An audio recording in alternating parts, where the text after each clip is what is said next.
Ethan, let's make a goal for ourselves this year. What's the goal?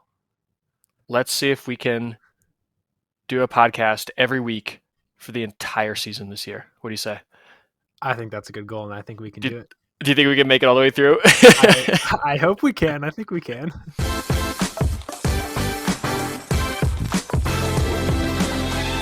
Ethan, Biathlon's back, man, and we're back with the podcast. How you been? How's your summer been? It was good. Nothing too crazy. Just enjoying life and sat there waiting for the biathlon season to start.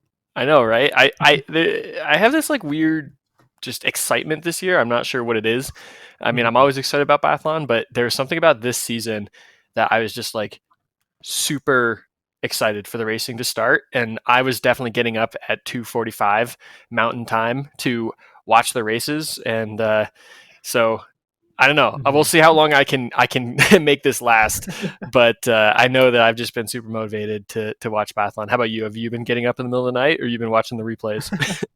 I have unfortunately been watching the replays for most of them, just because it's tough to wake up at 3 in the morning and then go to school all day. But been watching the replays, and they've been really exciting races so far, and I'm excited for what the season has to offer. Absolutely. All right, let's dive right into it. First shot, Niklas Hartwig, out of nowhere, seemingly comes in second place in the first race, shooting 100%, and that was only his 31st World Cup race. That it just like, as someone who's been following biathlon really closely, I know the name Niklas Hartwig, but I don't think anybody, probably not even himself, had himself on the podium for the first race. I can't imagine that he, like, obviously, like, the fantasy is to, get on the podium and win races, but I can't tell myself that he seriously thought he was going to be able to make the podium. But it was pretty awesome to see. Yeah, I mean, he's only 22 years old, and he's had some success on the Junior Cup, um, including 9 podiums and believe it or not, a World Championship, Junior World Championship victory in Ozerbly in 2019, where he shot 95% in the individual there. So it seems like the individual is kind of his jam. But his shooting percentage. I mean, last year his shooting percentage on the year was 80%, which was well below the World Cup average, and even on the IBU Cup, it was 80%. So there's nothing, it's kind of funny that some of his best races are in the individual, considering that's such a such a shooter's race. But yeah, I mean, Nicholas Hartweg, he kind of turned some heads at the first race. Mm-hmm. Yeah, and it's not like it's not like it was windy and everyone else shot poorly. I mean, some people obviously did not have exceptional days on the range, like Tarjei Bo, but he still had a top 20 ski time, that's what's most surprising to me. If he can shoot and then keep skiing top 20 ski times all year, I think he's in for a great season.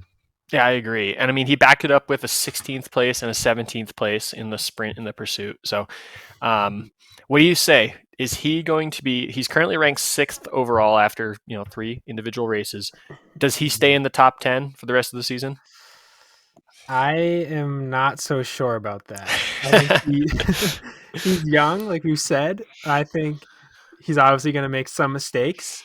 And if you look at the names below him, like Ponsaloma, Jacqueline, Fabien Claude, Christensen, Fionn Maillet is 13th. I think there's a lot of names below him that are looking to move up. And I think he's definitely a name to keep your eye on for the next few years to come. But I don't think he's going to finish in the top 10 at the end of the year. Yeah, I agree. I think it would be awesome for him if he were to finish in like 10th to 15th. I mean, that would Mm-hmm. be such a major win for him.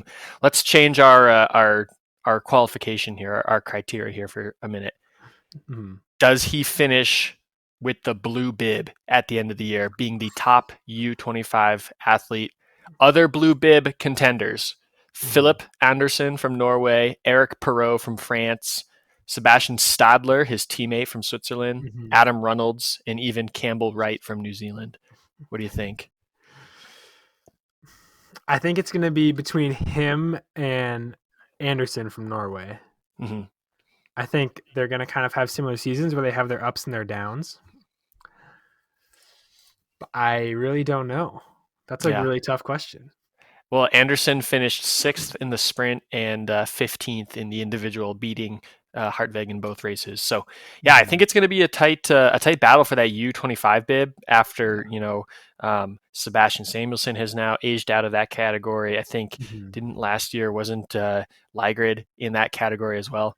So, Mhm. yeah, I mean, a lot of fresh new names on that U25 list. None of them. I'm going to say none of them are really competing for the overall, at least on the men's side. The women's side is a Mhm. completely different story. But on the men's side, none of them are really competing for the overall. So that's going to be a really fun battle to sort of watch, sort of like a side story of what's going on this Mhm. season. Yeah, But it's definitely something to keep your eye on, though. That's for sure. we got a miss here, and I'm going to chalk that one up to the Swedish men's relay. And I'm extra salty about this because I am playing fantasy pool, or sorry, what is it called? Biathlon pool fantasy this year. Um, Many of you know, I'm going to quick shameless plug here. Many of you know that I have my own pool going on this year, and the winner of that pool wins a Sean Doherty signed raced bib. So I'm trying to win my own pool, Ethan, and I thought I had a good team with Sweden, and I guess I didn't dive into the stats too much because not only did they let me down in the race, but after going through the stats, I realized that they have not done very well in relays in the last few years. Mhm.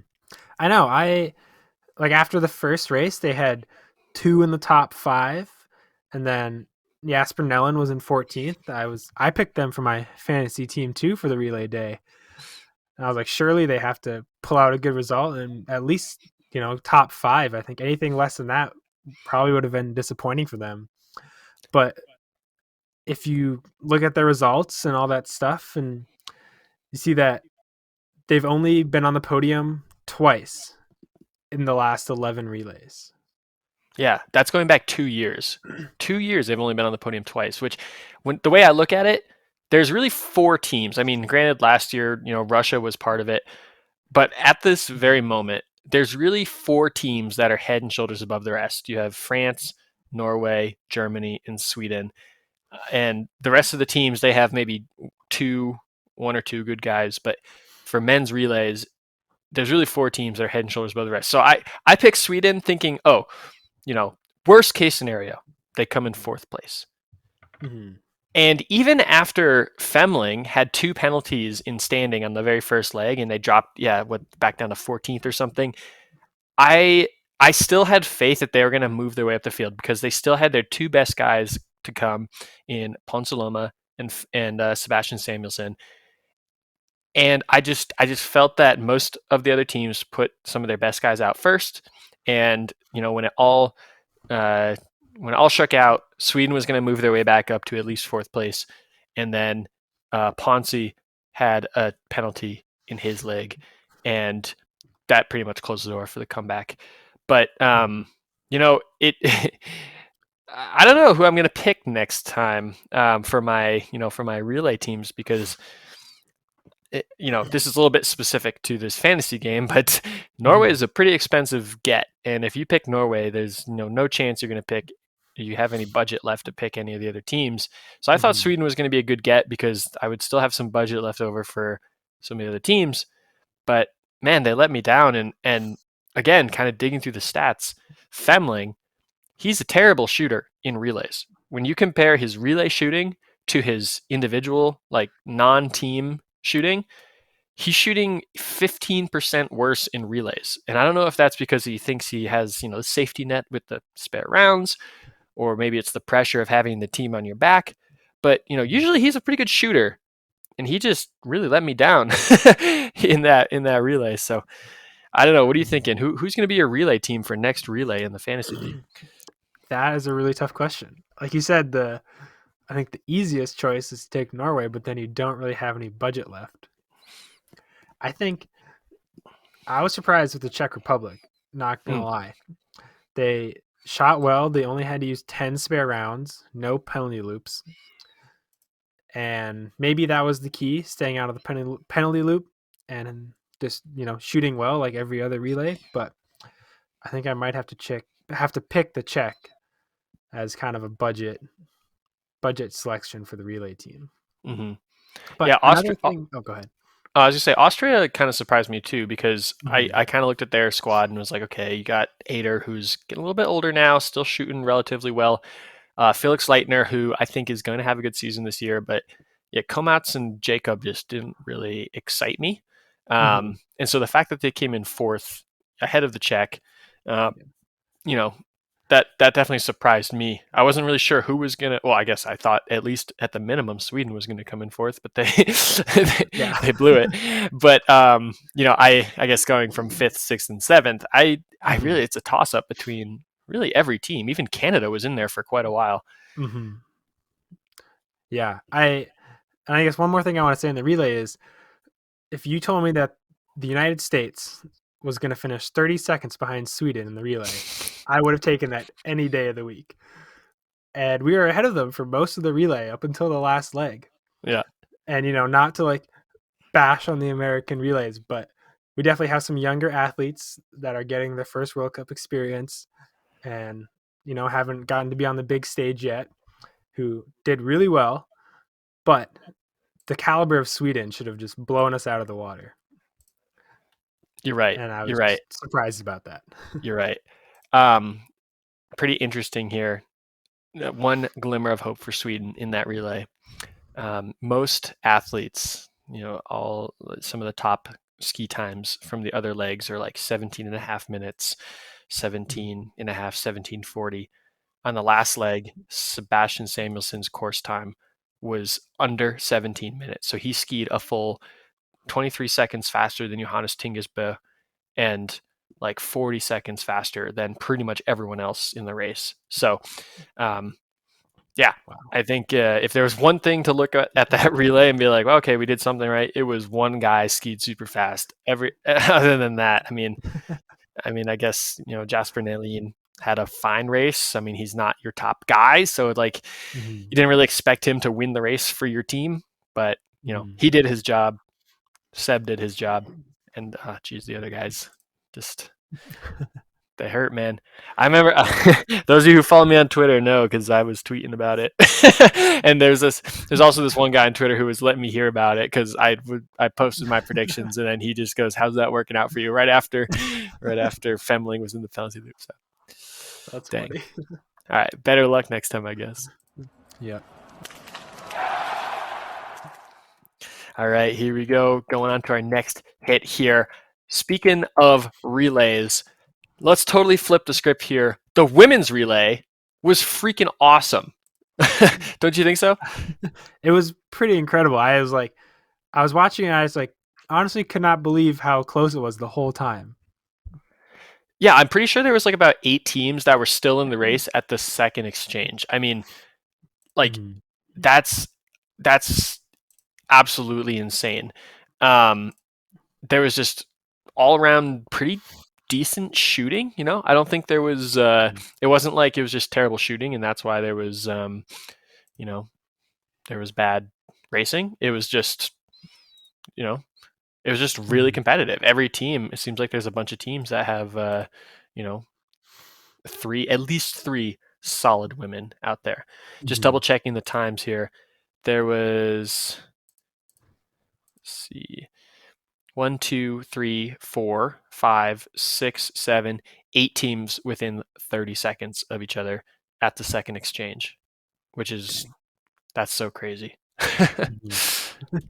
I know it was so fun to watch because for like those second, third legs is kind of where the race kind of sets up and breaks down, and you can kind of figure out who's obviously these teams are probably going to podium, but you just had no idea what was going to happen watching this race, and then the last leg is where kind of all the like heavy hitters and powerhouses for each of the countries are like Elvira Oiberg, Denise Herman, Tandrevald from Norway, Julie Simone, and so on through the list. And just seeing those names, like knowing that those athletes were gonna add to this race being already that exciting was a great feeling to watch during the women's relay. Hmm. Yeah, and then that last loop between Denise Herman and Tondervold, for fighting for second place, because at that point Sweden had kind of pulled away with it. That Mhm. battle between Herman and Tannervold was great. The prone shooting was literally shot for shot. Like you could not distinguish between two shooters at that moment because they were shooting at Mhm. the exact same time and they were hitting the target. Neither of them needed a spare. And then going into the last shooting, Herman had two penalties, two spare rounds needed. Tannervold needed one. And okay, like who do you? I mean, we know who won, but leaving that, that last shooting, Mhm. who do you have your money on for ski speed? Can Tandervold hold off Herman, or is like 10 seconds not enough for Herman? Mhm. I I feel like Herman definitely has the edge on ski speed over Tandervald, but Tandervald's going to give it absolutely everything she has and fight to the line. Even if she gets past, she's going to try to hang on and salvage whatever she can. But I think she needs 15 to 20 seconds over Herman to keep her spot. Yeah, I mean, we all know Denise Herman's one of the top skiers. She's not the top skier, but she's one of the top skiers. But Tandervold's one of the top skiers as well. Mhm. And it was honestly, I'm a little surprised that Herman was able to catch Tandervold because Tannervold's feisty. She's a fighter on the course, and she has posted really good ski times for the last few years. So Mhm. if it was anyone else, if it was Anais Chevalier or Lynn Pearson or Mary Ader, if it was anyone else, I would have been like, yeah, that's Herman. But there's only a few people out there that I would have given the edge. That seven, I just looked it up. At 7 seconds, she had the advantage. Mhm. There's a few people I would have given that 7 second advantage to, and I really thought Tandervold was one of them. But Mhm. Herman pulled away, and Herman got her, and they ended up winning by what 2-3 seconds. So, um, yeah, Mhm. super exciting there. Real quick, I also just want to give some props to Switzerland. I definitely did not expect them to come in fifth. um, really good race by them, and honestly, now that I'm looking at their team, Switzerland's not bad. They got Mhm. three, I would say they got at least two solid athletes in, Lena Hecky Gross and, you know, Elisa Gasparin, maybe. Ada Mhm. Gasparin, not too much different than Elisa. And then you got Amy Basurga, who's the rookie on the team, 22 years old. I think she's going to be a contender in maybe next year or the year after. She's still a little bit Mhm. young, but you know, at first glance, I was not too excited about Switzerland, but after looking at their team right now, I'm like, wait a second, Switzerland might be a sneaky pick here for some fantasy relay points. Mhm. Yeah, I think none of them kind of like jump out at you as super fast skiers, but they're all gonna hit the target and they're all gonna, take their time, make sure they hit the target because that's the most important thing in biathlon. Make sure you hit your targets. And they all, except for Lana Hacky in the last leg, they all used one, two, or zero spare rounds, which is amazing for a relay. I think they have a chance to kind of, stir up the pot with those midfield teams competing for, those top fives and those last podium spots when they pop up. Yeah, I mean, they handed off at exchange three, going into the last leg in fourth place, tied with France. And even with France's 0+0 shooting on the last, Julia Simone did not require a spare round where, Lena Hecky required five. They only finished, 18 seconds back of France. Mhm. And France, I think a lot of people had France to be definitely on the podium, maybe not a winner because I think Sweden is like sort of stacked right Yeah. now, the Swedish Yeah. women. But I think a lot of people had France coming in second place in this Mhm. race, and Switzerland kind of held their own. So, maybe who knows? Maybe it's early season. They started off well. Mhm. But maybe Switzerland is one to watch. We'll check back in on this one after another Mhm. another relay or so. Mhm. I got one more thing too to point about this women's relay. Norway finishing third, only 30 seconds behind Sweden. And I say only because they're without Tyrell Eckhoff and Marta Osbu Roisland, who are absolute superstars. They could win any race on any given day. I think for Norway to finish third at only 30 seconds back from Sweden without those two is pretty awesome as well. Yeah, and I mean Norway was the best shooting team. They only used 3 Mm-hmm. spare rounds, no penalties. The next best, probably Germany, who was just ahead of them with 6 spare rounds. Mm-hmm. No, I totally agree. Norway's a young team. Tandervold, I think, has a little bit of pressure on her because suddenly she went from being like the third girl on the team, 25 years old, to now she's only 26 years old and she's the veteran. And I think Mm-hmm. she even said something in the post race interview about how the Norwegian media called her like the old one on the team or something. And so she was like, don't call me old. She's like, you can call me experienced, but don't call me old. But I mean, it's funny because Fem Steinvik is 27. She's older than her, but this will be her first real season on the World Cup. Uh, Mm-hmm. Ida Lien is 25, a little bit of experience on the World Cup, and Carolyn Mm-hmm. Noten, also 27. So, Tanderfeld's still one of the young ones on the team, but Mm-hmm. a lot of inexperienced athletes, and that just goes to show you the depth that Norway had. I mean, Fem Steinvik and Knoten, they didn't get any experience on the World Cup because those top 2 spots were shoo-ins for basically 1 and 2 the Mm-hmm. last 2 seasons. I mean, it was last year the overall winner was Roisland, and then the year before that was Eckhoff. So that's just a guaranteed spot you don't get right there. Mm-hmm. Um, but yeah, you're right. I was very impressed with Norway, and honestly, I think I probably would have picked France to beat Norway going into this race. So Mm-hmm. really impressive.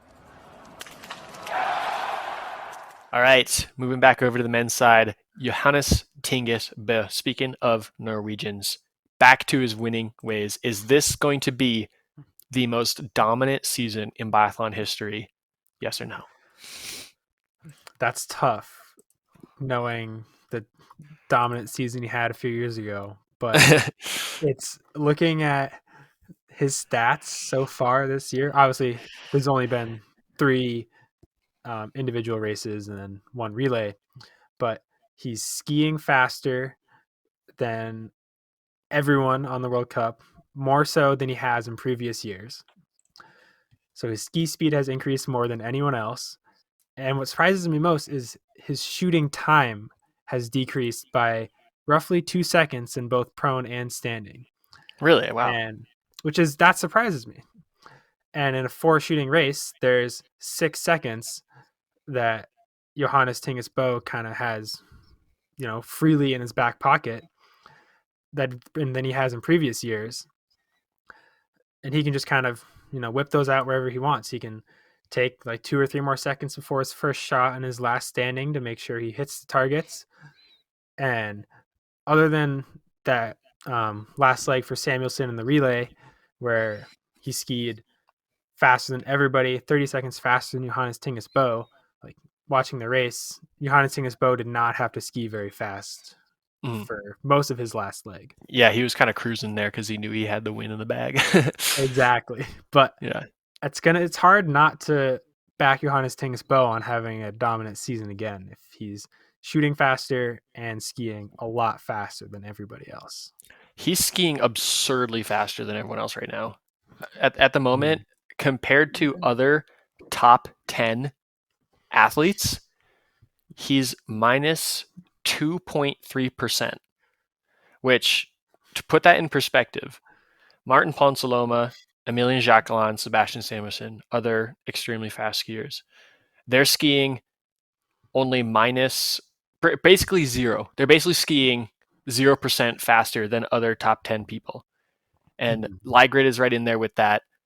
Believe it or not, Johannes Kuhn is in there with that. Tarjei Bo, and believe it or not, Jasper Nelin.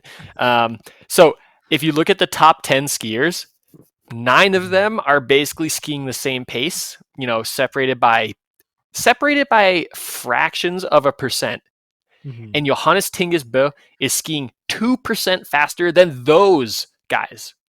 Now, Mhm. compared to the median, like everyone in the field pretty much, he's skiing 7% faster. So who's like a median, how many racers are there? There's 100 racers, the 50th Mhm. fastest skier out there.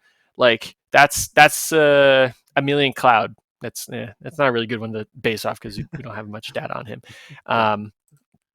But like, the 50th fastest skier out there, David Komatz, or let's see who's another one that people would know here. Simon Ader. Oh, he's There you go. he's he's dropped off a little bit. Felix Yeah. Leitner, Jake Brown. That's a perfect one to compare it to. Jake Brown is the 39th fastest skier. Mhm. Johannes Tingesbo is skiing 7% faster than him, which That's is like, crazy. yeah, ski speed. Johannes Tingesbo, 26.98. So basically 27 kilometers per hour. And then Jeez. Jake Brown is skiing 25.7 kilometers per hour. So he's skiing a full basically 1.3 kilometers an hour faster times 10K, times 20K, times 12.5K, whatever. Like, that is just so, he's just skiing so absurdly fast right now. Yeah, and Jake Brown is no slouch on the skis either. In No, college, he was one of the fastest guys in the country, and I think to this day in America, he's still one of the fastest flat out skiers we I was just have. I think, I mean, right now Sean, his ski time is a little bit faster than Jake's, but I know that Mhm. many people within USBA would regard Jake as the fastest skier on our team. Mhm. And I would agree. yeah, and Johannes Tingesbø is in a different world. Yeah. I would be really interested to see if Johannes Tingesbo hopped over to the cross country World Cup and Oh did a man, I would skate race there. love to see that. I would love to see that. That would be so cool. I'll be honest, I haven't been following the Nordic World Cup as intently as Mhm. as the Biathlon World Cup, but I do know Mhm. that it seems like the Norwegians are slaughtering everyone on the men's It's side not over even there. close. It's kind of funny looking at the results. But anyway, I mean, this can't be sustainable. I think last year we saw, you know, the Swedes started off super strong Mhm. and then they ended up kind of tailing off a little bit. And the Norwegians actually, they were the ones that started off slow and then came back and peaked for the Olympics. And Johannes Mhm. Tingesbo was the champion of the Olympics, um, even though everyone kind of thought it was going to be QFM. Um, Yeah, but this year I think it's the French that are starting off a little bit slow. Um, yeah. Jacqueline's up there in ski speed. Fabien Cloud's actually having a decent ski speed year. Where the heck is Quentin Filmaye? That guy is he's just not a factor right now. Mhm.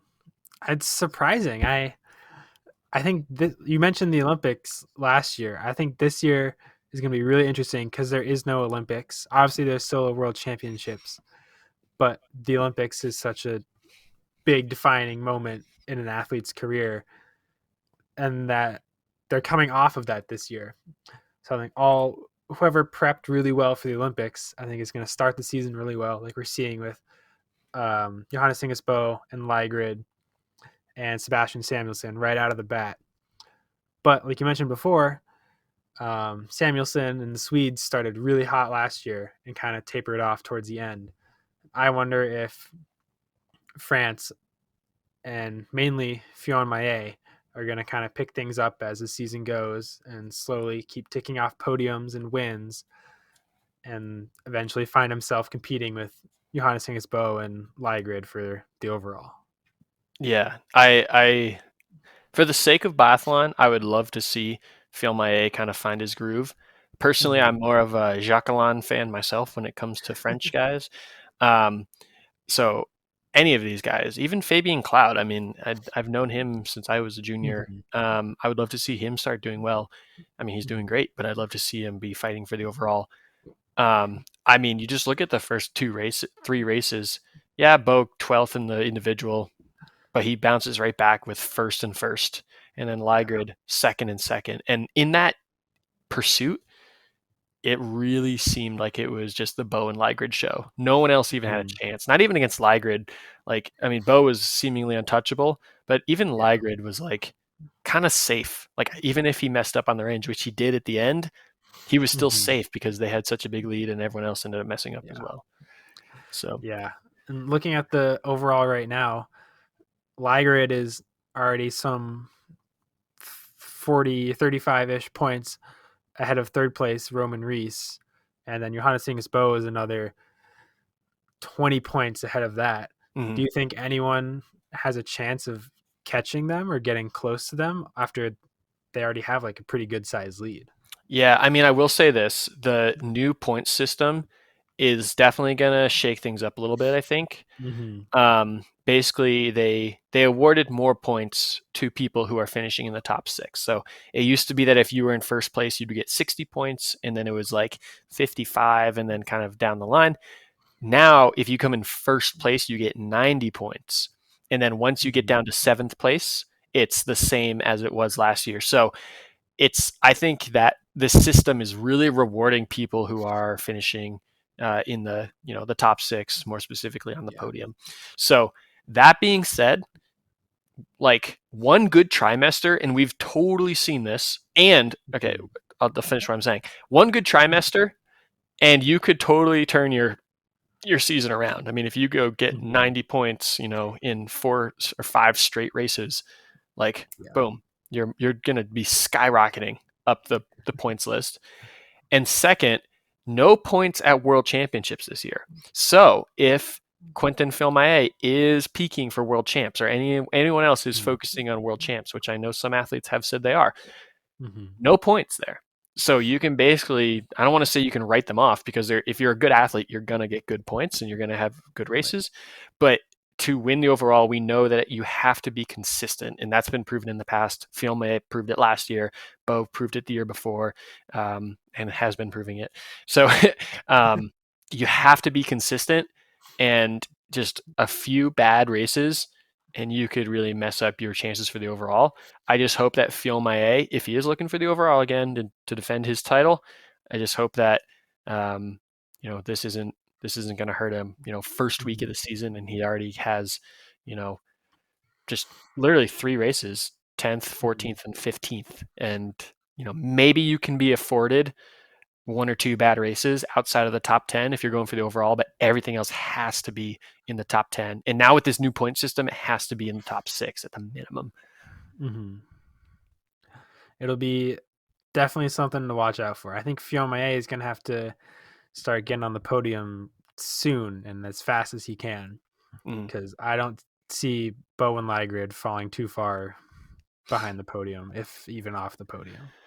Here's what I think. I think Filmae gets a we'll say he gets a podium, maybe a third place in Hawkfieldson.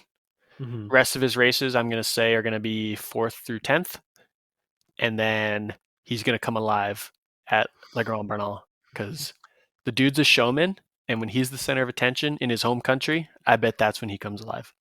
That's a very good point. That French World Cup is going to be one to watch. If you're going to watch a World Cup weekend from the first trimester, watch that one for Yep, sure. absolutely. Yeah. All right, let's move over to the women's overall now. I mean, holy smokes. pick. I'm going to give you 20 names. You tell me which one's going to win, okay? No, but seriously though, it's so jam packed. That the sprint race, like I think there was 25 places separated by 1 minute. Anyone Mm-hmm. in that 1 minute, anyone between first place and 25th place could have won the race. Mm-hmm. Who's your leading favorite right now? It has to be Elvira Oiberg with how fast she's skiing. I mean, she might not excel in the individual where, if she misses 3 or 4, like she's probably not going to win. But any other race, it's like the Johannes Singesbo effect. She has a chance with one miss in a sprint. She can still win with 2 to 3 misses in a mass start. It's just so hard to write her off. I just, yeah, I pick Elvira Oiberg to win the overall. Mhm. Yeah, I mean, I'm picking Hannah Oiberg simply because I think she has just a tiny bit more experience. And like we just mentioned, Mhm. you have to be consistent to win the overall. And I think her tiny little bit more of experience is going to be the kicker that gets her over that hump, that Mhm. keeps her ahead of Elvira. But I agree, having that it's like secret weapon almost, that you Mhm. can just mow down anyone on the ski course if you need to. You're Yeah. down by 15 seconds in the last lap. You have 2K to ski faster than someone, and you could just be like, I'm doing it. Mhm. That's, I mean, it's hard to beat someone who can do that. But I'm not sold on Elvira's shooting percentage right now. I think that's going to be a big hindrance. And I don't think she's going to be like terrible. I don't think she's going to Mhm. be like, you know, coming in 10th to 20th place every race. But I think it's going to be one of those things where she's consistently coming in like, you know, sixth, seventh, eighth place maybe. Mhm. And Hana is going to be getting one more hit than her and coming in Yeah. third place, coming in fourth place, maybe winning. Don't get me wrong. I think Mhm. Elvira will win plenty of races this year, but Yeah. I think it's going to be close. And I think Hana has the edge because she has the Mhm. experience, and that's my take. That's a good take. I think what makes the women's field so exciting is there are those that ski super fast, but then those that shoot really well, like Lisa Vitozzi, whatever she did this summer. If you can figure out what she did to turn her shooting around, do exactly that. Because it's honestly a miracle watching her shoot this year compared to last year. It really is. It, Um, Her relay performance, like, I mean, I think she's always been just a god at relays, but seeing her mhm, go from like fourth place on leg number two in the second shooting, mhm, she went from like fourth place to first place. All eyes were on the heavy hitting favorites, and out of nowhere, Lisa Vitozzi skis away with the lead. Like, and yeah, I agree. Her shooting percentage, for whatever reason, she's got it right now. Well, let's see mhm. if it can last. Yeah, that's a good point. I'm a little nervous. I feel like I'm walking on eggshells when talking about Lisa Vitozzi shooting Yeah. because she's I mean, she's proven in the past that she can do it. I mean, she's had incredible results. She came in second overall, what, 3 years ago? Remember that year when Mhm. Doro and Lisa were battling it out all season? Uh-huh. Um, her shooting percentage that season was like 87, 88%. Like she couldn't miss. And Yeah. then suddenly it just went down 80%, well below World Cup average, 78%. And then last year, 71% season percentage. 71%. The World Cup standard is 85%, and you're shooting 15% less than that. Doesn't matter how fast you're skiing. And I mean, she Yeah. wasn't skiing that absurdly fast. So, like, honestly, she was lucky that she even had a spot in the World Cup last year with those Yeah. performances. Yeah. But yeah, like you're right. This season, she has. Oh, I guess she has now. But going into the last race, she hadn't missed a standing shot yet. She did miss, so Mhm. she's at 96% standing, but 92% prone, making her at 94%, which is like, I mean, I don't think she's going to finish there, but if she can finish close to 90%, that would be that would put her up there as probably one of the best shooters. Uh, Yeah. Probably one of the best shooters for an entire season in a long time. I think the only one coming to my top of my head is like maybe Vanessa Voigt last year shot like 92% on the season, which is like Mhm. absurd. Yeah. Like one interesting thing that I learned this weekend. What's the name of the American coach that went to coach in Finland and is now coaching the Italian team? Oh, Jone Kaukonen. Yeah. I noticed that he's now the shooting coach for the Italians, Hmm. and Lisa Vitozzi shooting much better than she has in previous years. Hmm.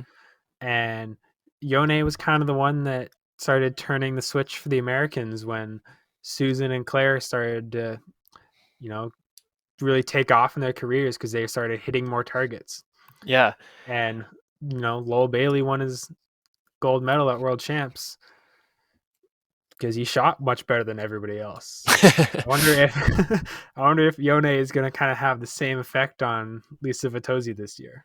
Yeah, I don't know. I don't know him that well. I know he was Mhm. he's a Finnish coach. He's Finnish. He lived in Mhm. Lake Placid and trained with the U.S. team for I want to say 2 Olympic cycles, like close to 8 years or so. Mhm. And Yeah. then yeah, last year he was back with Finland, and now he's with Italy.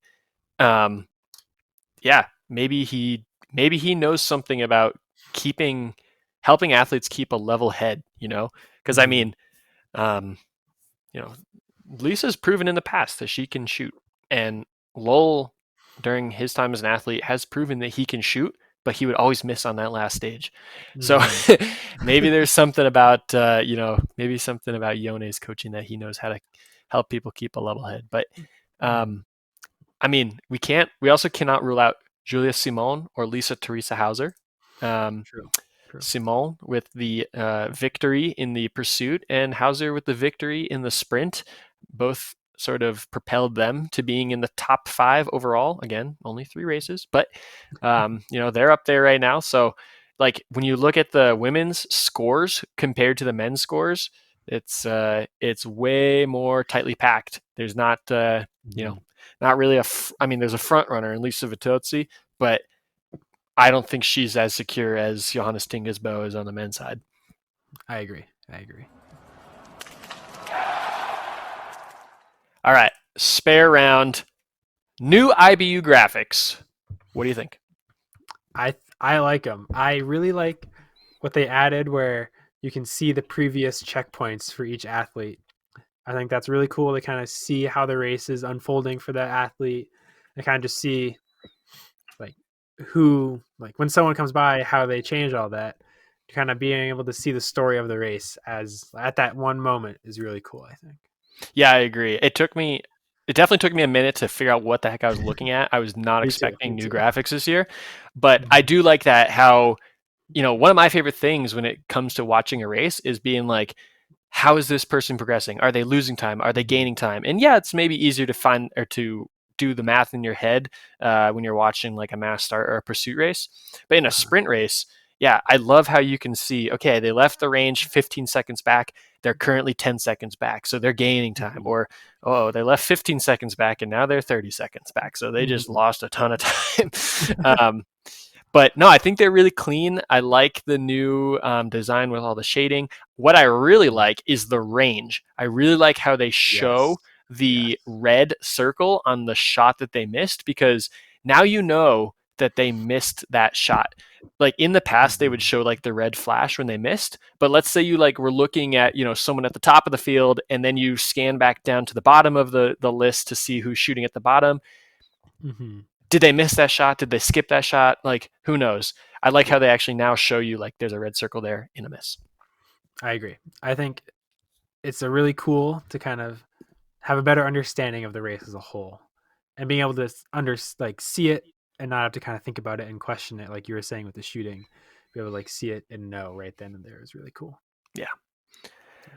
All right, Ethan. We're 1 for 1 on biathlon podcasts for this year. We're going to take it I'll take it. one week at a time, one step at a time. You Mhm. can listen to the podcast anywhere you find your podcast. That includes Spotify, Apple Podcast, Google Podcast. You can watch us on YouTube. We have some, maybe some graphics, some pictures of stuff going on Mhm. this week. So, Yeah.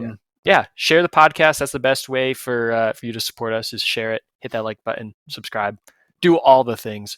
But we'll see you next week.